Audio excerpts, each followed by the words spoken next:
we've since been joined by Professor of International Law and Jurisprudence, Joshua Adlobo from our Abuja studios. Prof, good afternoon. Welcome to the program.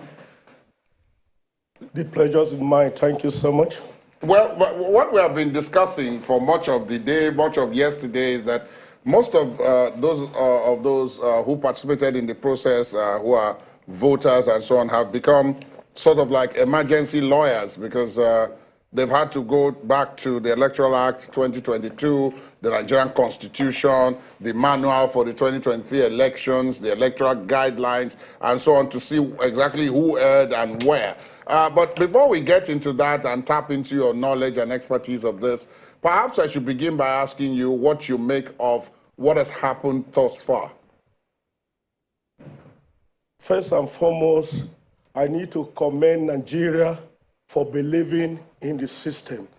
What is the system? In the midst of the crush, or in the midst of uncertainty, a lot of people felt that that election may not hold. Even me as a lawyer and a professor, and also a consultant to INEC, I was still making sure I asked questions to guide against what happened in 2019, when on the day of the election it was postponed because of logistics.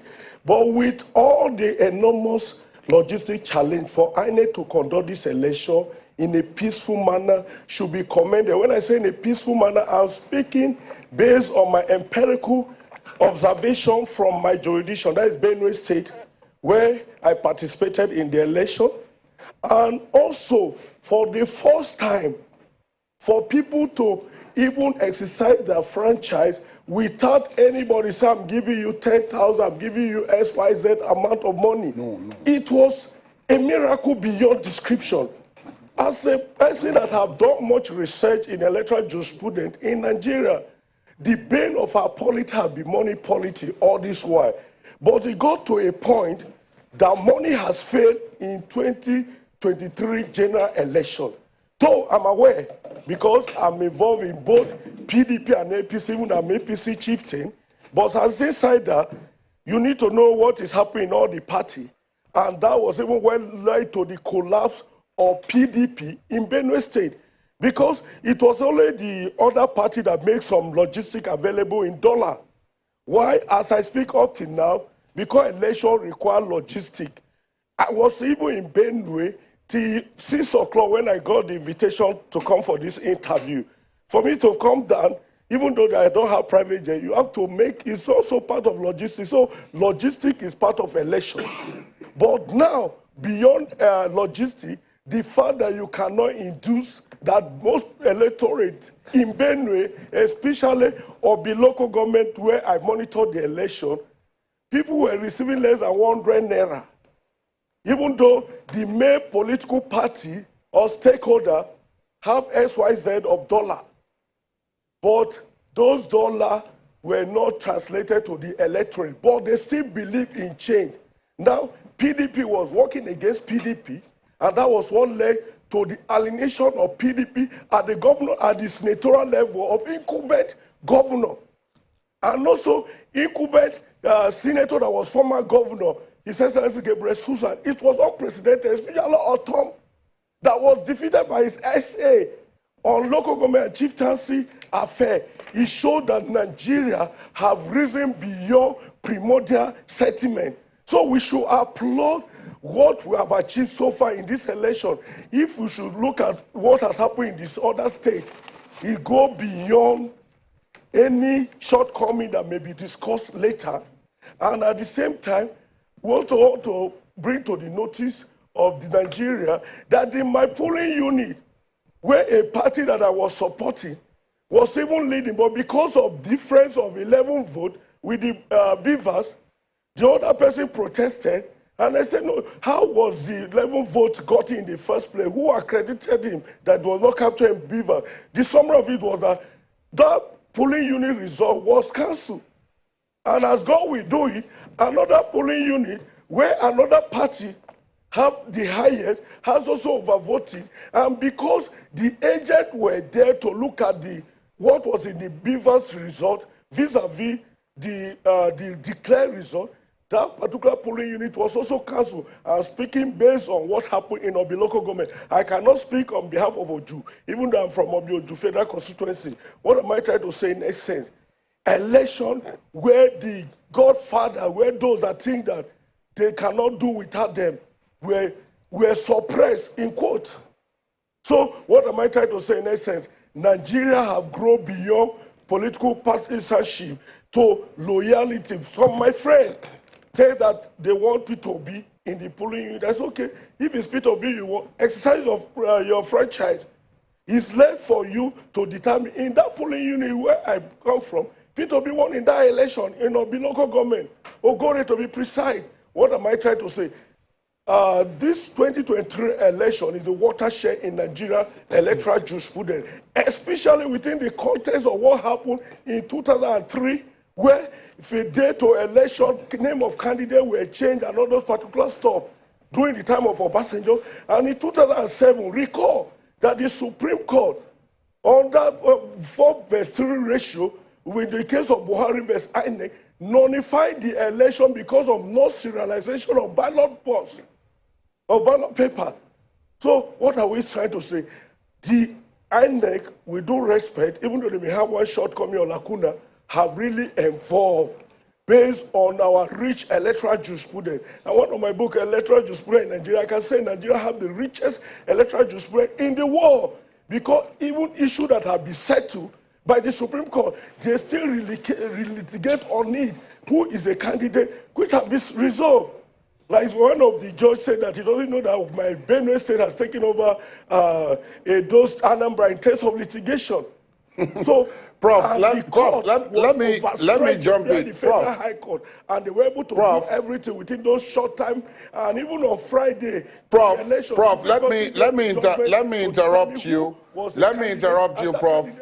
Prof, let me interrupt you and say that basically what you're getting at is that even though there seems to be emphasis on where the shortcomings are, the fact is that in your view, at least from what you saw and observed, the process worked.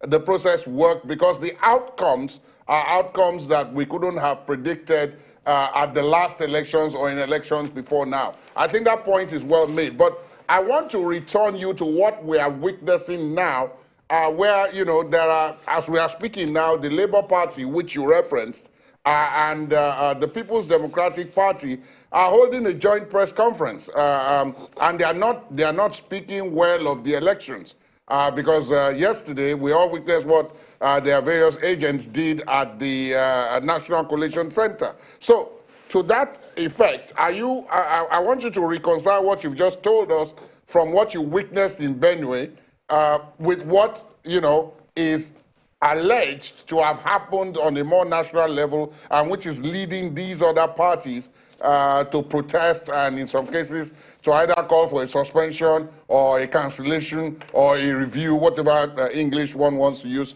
to describe what they are calling for, but that the process as it is, they are not happy with and they don't accept. Yes, first and foremost, we should know that in every context, even in Benue where I've referenced, I say I was satisfied with the result of Obi local government, and since I was not in Oju, to know whether those particular agents challenge what the result they return or not. So any person that is giving any opinion should be based on what he sees, because that's what the position of the law say. You cannot be in all the polling units. So their observation may not necessarily out of place, but when you feel that you are very successful already, that you have a lot of membership, and all of a sudden your member decide to work against you, like in Benue State, Autumn was the origin of the defeat of PDP, the alienation of PDP, because it was elected under APC in 2015. All of a sudden, he came to PDP. All of a sudden, few days to his senatorial election, he said that he's ready to sacrifice his senatorial ambition for the ambition of P2B. So at the same time, there was lack of discipline already in the political party. That's why I say that what happened in Benue, it was not the strength of APC that gave them that victory, but PDP were fighting themselves. At the end of the day, PDP is at the verge of being wiped out. with all sense of responsibility. Even PDP are also not happy with the outcome of the result because they felt that they have all it takes. But someone that feel that he was cheated in the primary felt that if I did not go, like crab mentality, that you will not go. So what I'm trying to say, we must also interrogate the stakeholders of those parties that are fear that fair aggrieved. Okay, for instance, like what happened in Enugu State, incumbent governor lost his seat. What happened in Plateau State, incumbent governor that is even director general of APC lost the senatorial ambition too. So what am I trying to say? Look at it now. Nasarawa SDP won the senatorial seat. So the victory cut across all political parties. So if you are not in the polling unit to know what actually happened, you will feel that the result is manipulated. But one thing I want us to bring to the domain of Nigeria, that transmission does not authenticate the validity of the election. The validity of the election starts from the polling unit, where those political parties have agents in those polling units. What was their observation when the result was entered? This is the starting point, because the Supreme Court said that it's the evidence of the polling agent that is credible, not even the one collecting agent, because it cannot be in all the political, in the ward or polling unit. So what I'm trying to say in essence is that Labour Party has even set unprecedented victory, a victory that will take years to wipe out for Labour Party to win Lagos State. It's unheard of, and it's not because Igbo were majority. There were Yorubas there. There are even Igede. There are other tribes in that place. But they just, Peter Obi was a movement. But like some of us were saying, it's not enough to build the success around an individual. Look at what happened in Osun State. That was even the presumed state of the presidential candidate of APC, even though he adopted Lagos State. But even the two states, he lost out. What am I trying to say? To show that you cannot work against yourself in a place that you have stronghold. So Nigeria should not be a weeping child if you do not favor them. You successful. I say it's not every act of INEC that is subject to public opinion. There are experts that can resolve those anomalies, especially the election tribunal, like one of the members in the Lagos said. That there are a lot of options that can be explored. But if you are not there to watch the collation, and even if you are not there, in as much as the agent have already satisfied those conditions, those documents, the end result of the beavers can also be tendered, like what has happened in Osun State. They are challenging in that even Osun tribunal gave victory to APC against the incumbent, even though the incumbent, Adeleke, still have right of appeal to Court of Appeal and Supreme Court. Because even like that judgment, the result was alleged to be in excess of what was in the beavers. But if you even analyze that decision, how do you know which voting go to A or B?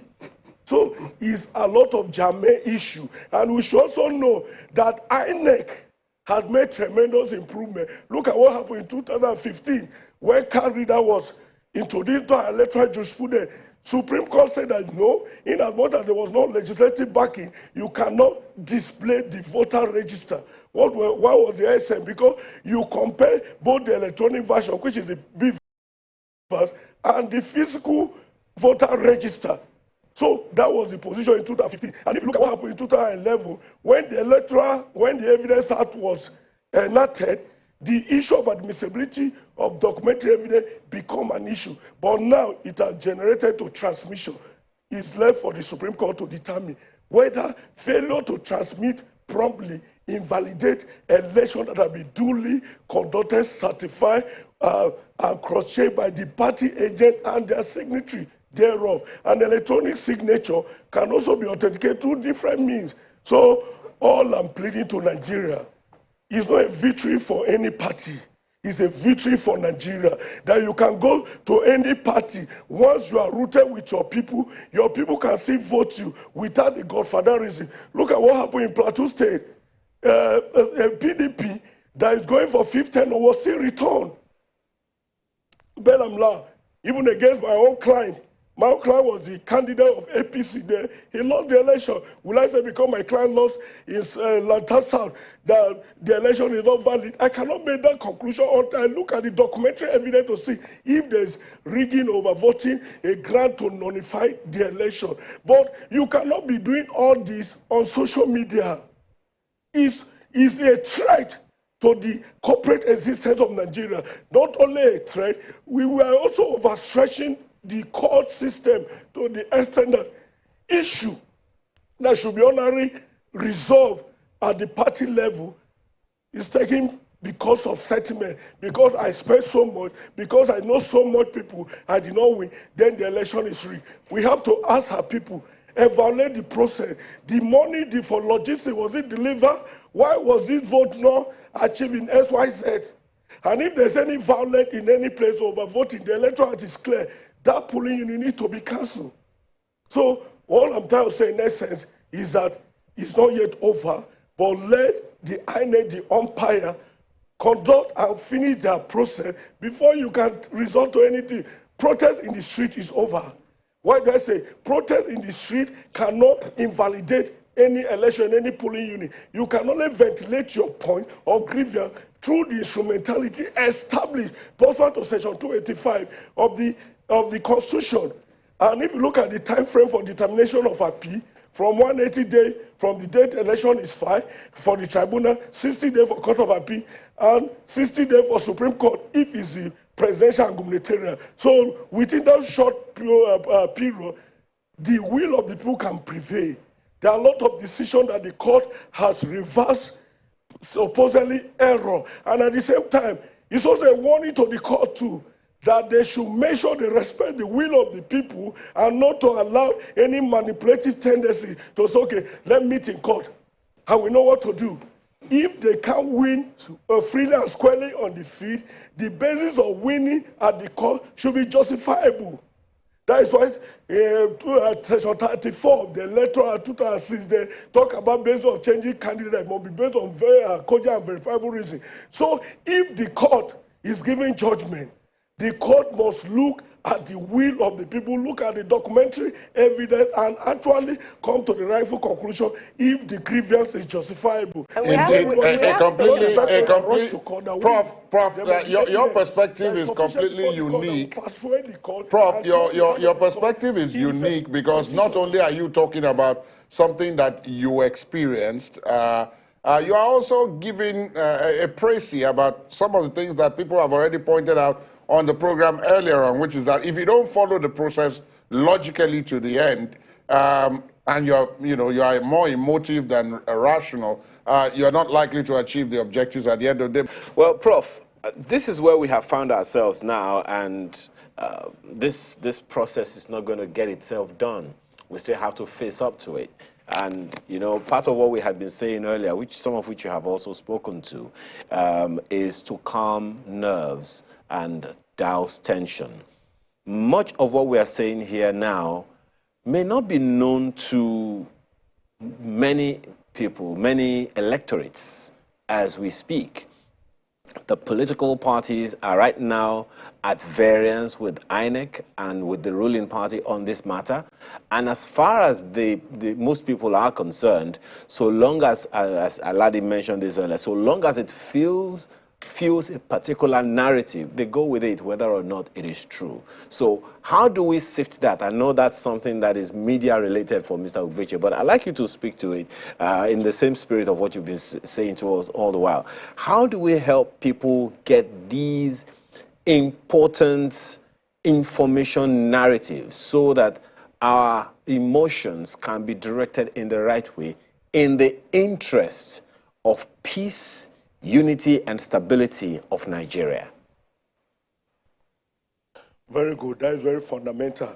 And that was what I said earlier, that the corporate existence of Nigeria as one entity, an indissoluble entity, is being threatened. The national security is being threatened. As such, every political stakeholder must look into the future. The fact that the election in a particular place did not favor your party today does not mean that process is foreclosed. There are other mechanisms of resolving the grievance. So each political stakeholder must have a way of addressing their follower and supporter, and that's what I experienced in Benue State. Somebody that they felt that he will win. When the supporters felt that they had been cheated, he said, no, that is not the end of the road. Wait, let me study, let my lawyer look into 1 or 2 documents before they advise me. So each politician that feel that they have a stake, because politics go beyond business venture, as it were, is a means of service. But Nigeria, we have downplayed the aspect of service to money making, and that is why there are a lot of bitterness. But thank God that in this election, no political party will say that has spent so much money as a result that I'm so indebted that I cannot start again. It's not so. Look at when ACN started in 2007. When Atiku Abubakar was a candidate of the AC, then the Action Congress, before in 2011 become Action Congress of Nigeria, when Nuhu Ribadu became a candidate. So politics is evolving. Once you are in the process, get close to your people, and at the end of the day, because politics does not end in 2023, it does not end in 2027, it does not end in 2031. But if we destroy the peaceful cohesion of Nigeria, we will not wake up to see any entity called Nigeria. Look at what happened about peace and security. Kaduna, that was so peaceful. It took me more than 5 years before I could dare to travel to Kaduna for some academic activity. And even the University Greenfield that is there opposite a church, a prayer ground, was deserted. So peace is key to development. Security is everybody's responsibility. In as much as if you feel genuinely deprived, there's a way. If you witness whatever has transpired, you can volunteer as a witness to that political party. And the court has made it so much easy that it's not only oral evidence that you can tender. You can tender the differential between the vote that you feel that your political party score and what was in Beavers. Then the court can come to right conclusion. That is why the electoral 2022 is a what it has encompassed a lot of challenges in Nigeria electoral process, so that it make it easy for the petitioner not to be saddled with the unusual body, because before, once somebody read the election, we tell you go to court, because they know that the onus of proof is onerous, but that onus have been reduced on the balance of preponderance, on the balance of evidence, or probability, whatever you feel based on documented evidence. If the court sees it, authenticate and look at the difference, you can be returned. So let us trust our judicial process. And as I earlier say, the court have tried to safeguard our democracy.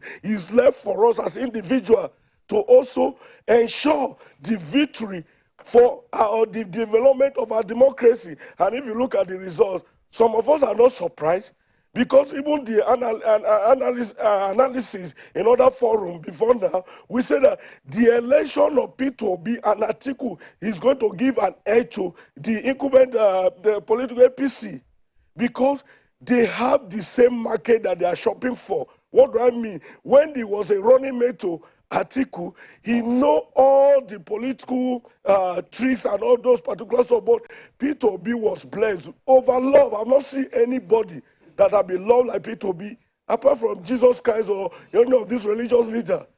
When he speaks, the hope that he inspires, he can also be a tool for Nigeria development. He can be a rally point to the youth. So any government that win this election should not take it as winner win all.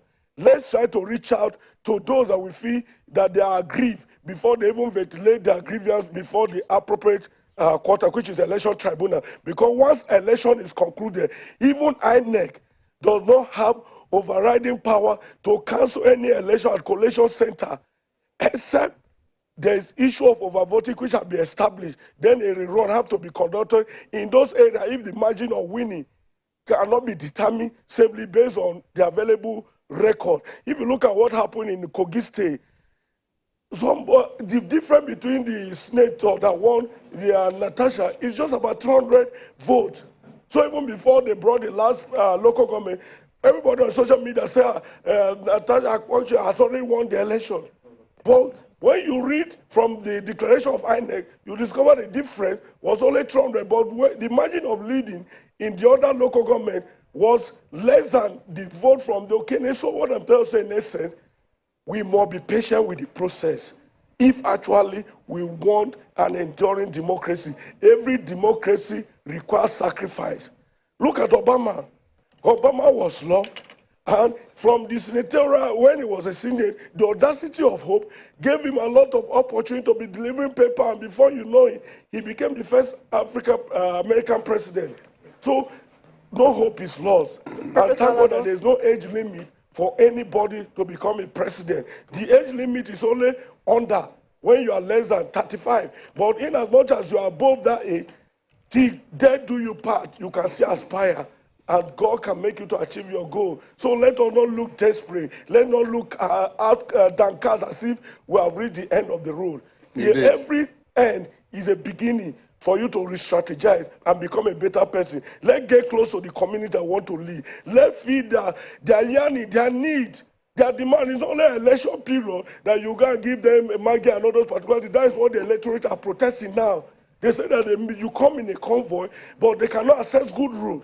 Just imagine Oweto, if it was not David Mark, former Senate president, and with the help of the incumbent president that completed that road, there's no way I could make an appointment from Otukpo within 7 o'clock to be in Abuja. What am I trying to say?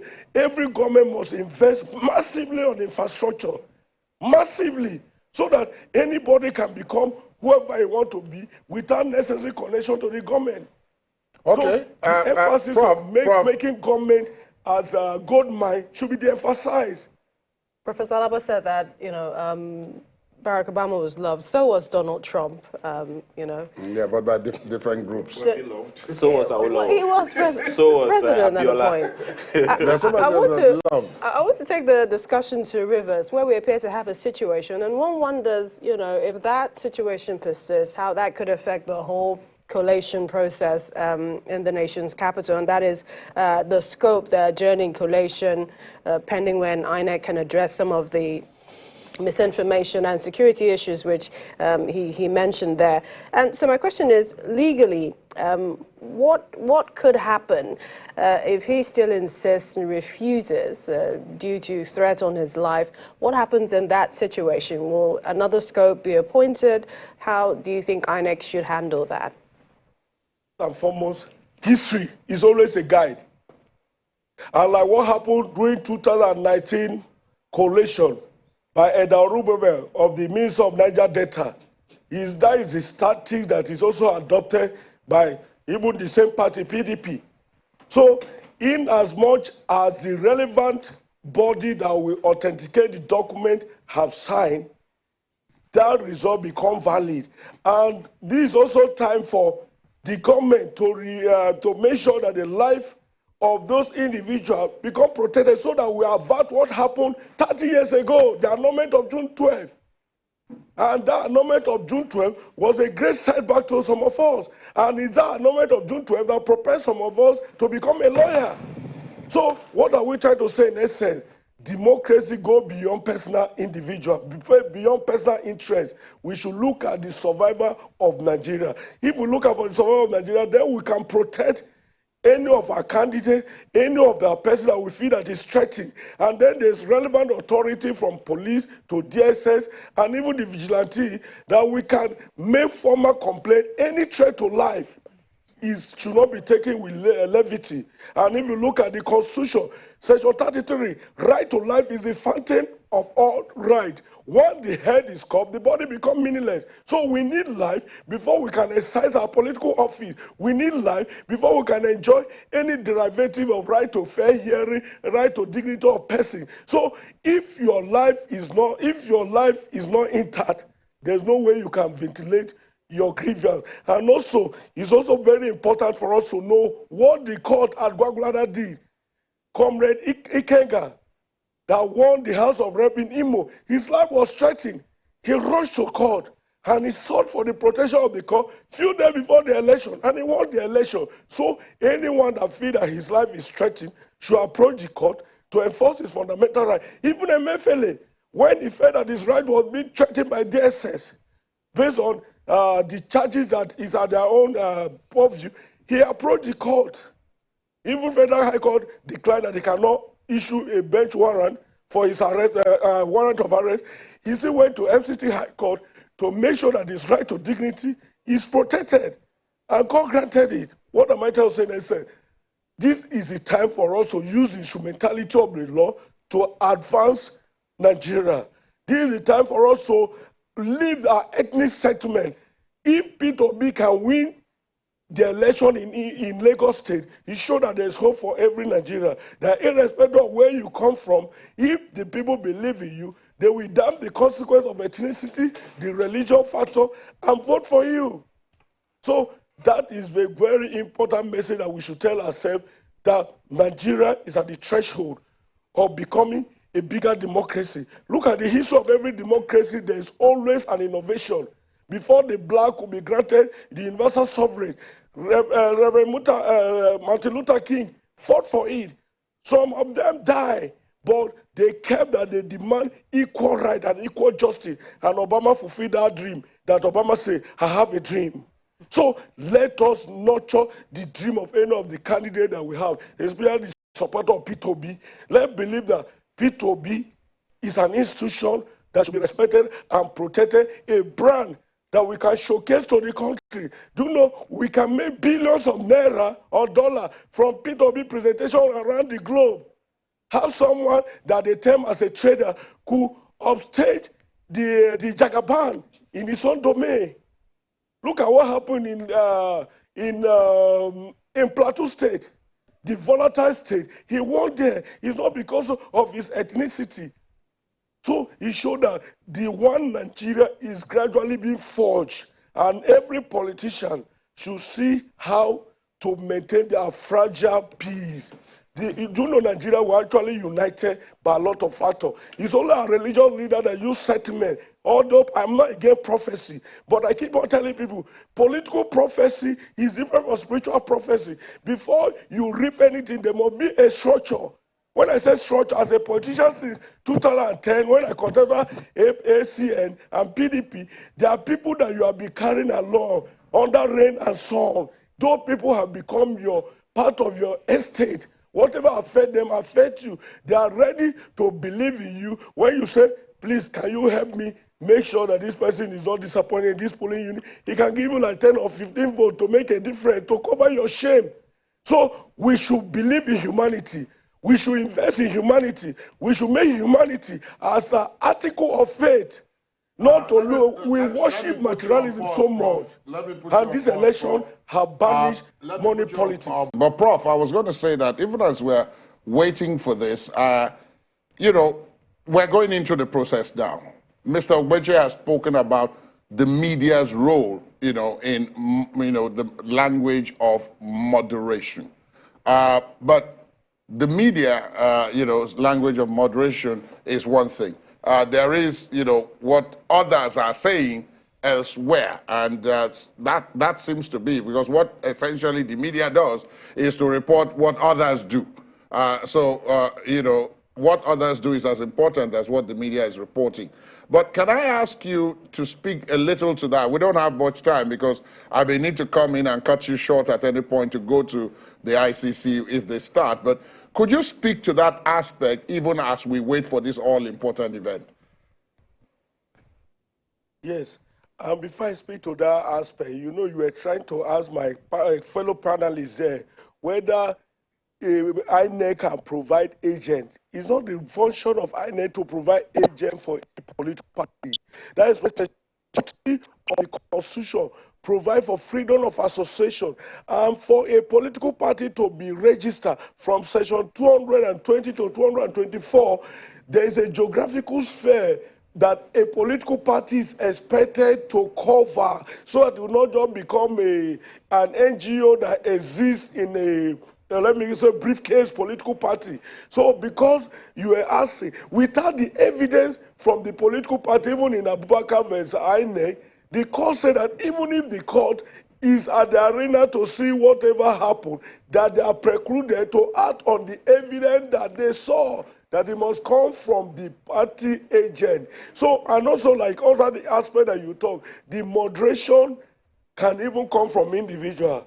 If, for instance, you yourself, you believe that, okay, let me give this government, whoever win, another chance of whether he can change the economy fortune in the midst of the protest. That protest too, I believe in protest, but protest should be within the legal framework.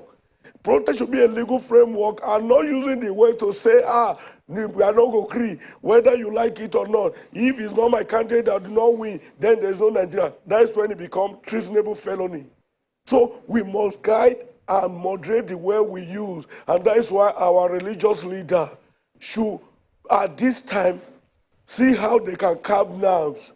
And you know, when you say, okay, for instance, as a Christian, if you said, why is this pastor saying that? They will say, what of the Gumi? Have they arrested him? What of Erufa? Have they arrested him? The fact that one is making provocative statements does not give a license to other person to be making those statements that can lead to uncontrollable crisis. Like, if you look at what happened in Sri Lanka, some protest that if you don't control can lead to the end of that government.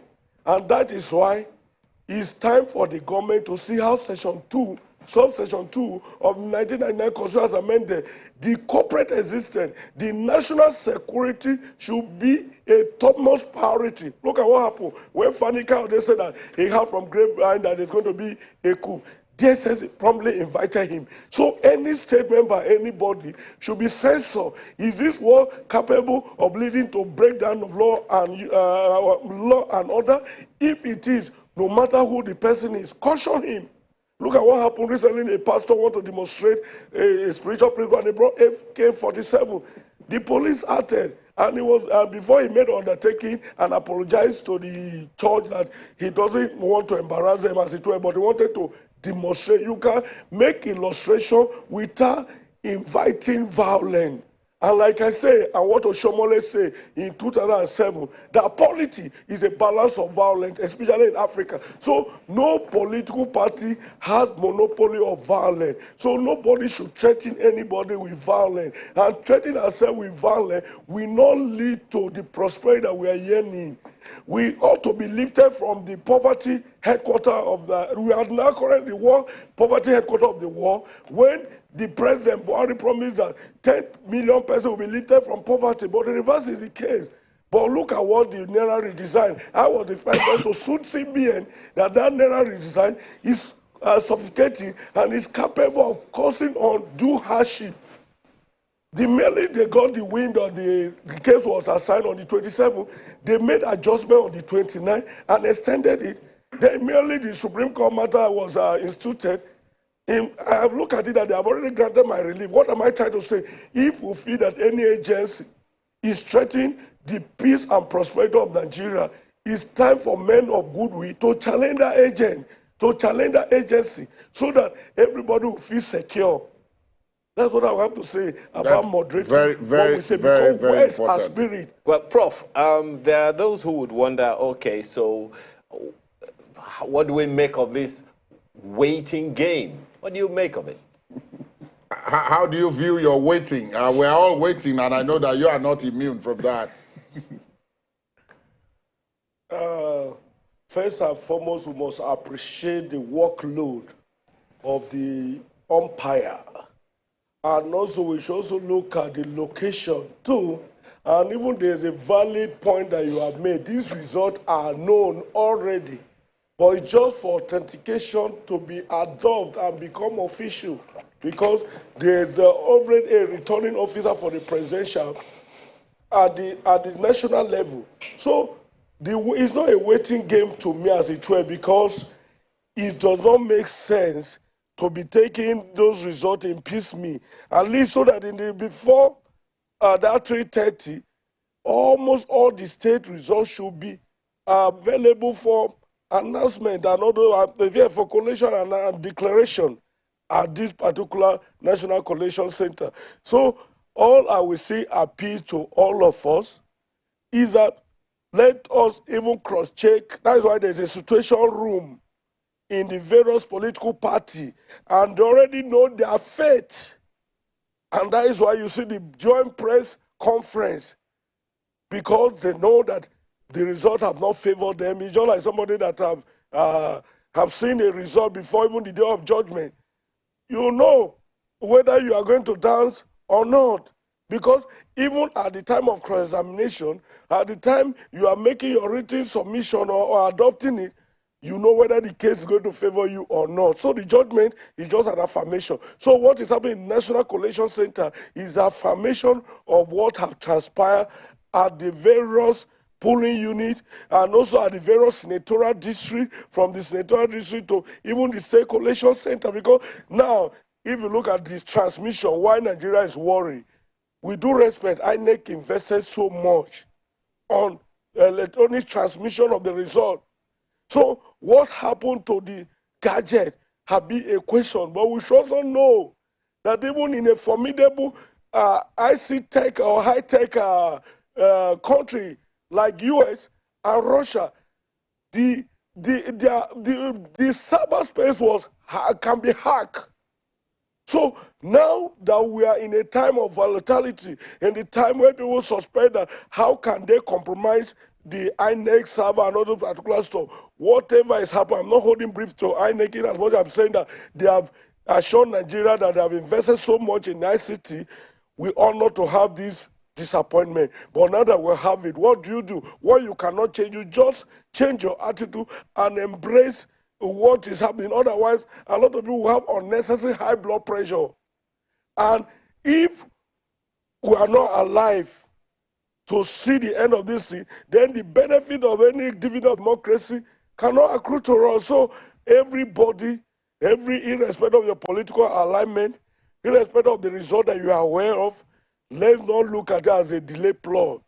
Let's look at it as a holistic way of, at least maybe before maybe this session, if all the results can be announced and we know who is the president-elect, because that declaration is very, very fundamental. Like what happened during Humphrey Wosu, just a directive that led to the election becoming conclusive, and before we know it, the annulment came in. But under the democracy, because we know it was military era, there cannot be an annulment in this election.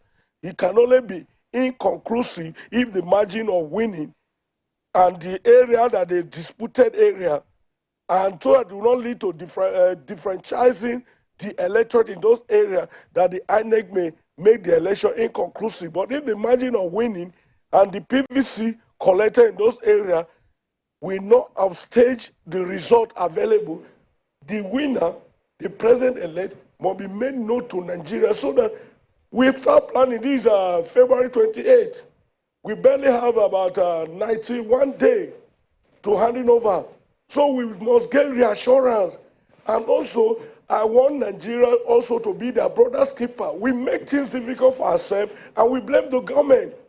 The government stopped the importation of rice, turkey, and frozen tea to encourage production, but we hacked the price in order to make the government look as if they are unconcerned. Now, I told somebody the cost of palm oil in Benue State is 400 or 500, but in Abuja today, he said 1,100. Why has that price not changed by the middlemen? Is it because of the transportation? Go to Edo State, the palm oil, the price have reduced, but we always try to make things difficult for ourselves. So in calming the nerves, I'm trying to say that there's hope for everybody. If we can come and support, like the panelists in the Lagos say, Obi is more like an independent candidate. Look, there's not much financial structure. There's not much. The senator, at least, it's only one House of Rep from Akwa Ibom that I've had under the platform of Labour Party so far. I'm not aware of other yet. But look at the massive movement, change that he has created. So we should rejoice over the result of this election.